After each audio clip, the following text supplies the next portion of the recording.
নমস্কার, অর্পিতা অ্যান্ড অন্বেষা চ্যানেলে আপনাদের সকলকে স্বাগত জানাই।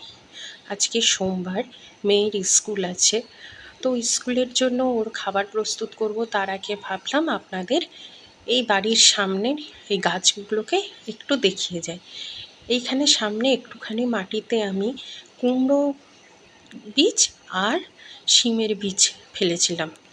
তার থেকেই এত সুন্দর দুটি গাছ বেরিয়েছে। দেখেছেন কি সুন্দর গাছ দুটি হয়েছে। চলুন এবারে মেয়েটার মাথায় একটু তেল দিয়ে দিই। বয়সটা তো ছোট, খুব বেশি চুলের যত্ন করতে পারে না, আমাকেই করে দিতে হয়। তো মেয়ের মাথায় যে তেলটি দিচ্ছি সেটি আমি নিজেই ঘরে বানাই।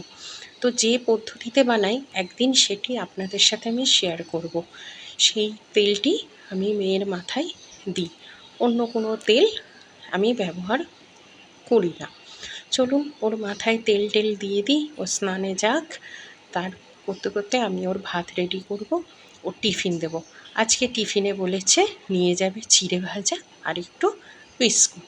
তো সকালবেলা স্কুল যাই তো 10টার সময়, শুধু একটু ভাত আর আলু ভাতে একটু ঘি দিয়ে ভাতে, ও এই খেতেই বেশি ভালোবাসে। তো এই খেয়ে নিয়েই ও স্কুল চলে যাবে। আমি গরম ভাতটা তাই জন্য আমি মেখে দিচ্ছি ভাতটিকে, ওর খেয়ে নেবে নিজের হাতে। চলুন এবার ও নিজে খাক। তা করতে করতে ওর টিফিনটাও আমি রেডি করে নিই, তারপরে ওকে স্কুলে নিয়ে যাব। আজকের মতন ভিডিওটি এখানেই শেষ করছি। ভালো লাগলে লাইক করবেন, কমেন্ট করবেন, শেয়ার করবেন, অতি অবশ্যই চ্যানেলটিকে সাবস্ক্রাইব করবেন। বাবু এবার হাই, বাবু হাই হাই করে দাও।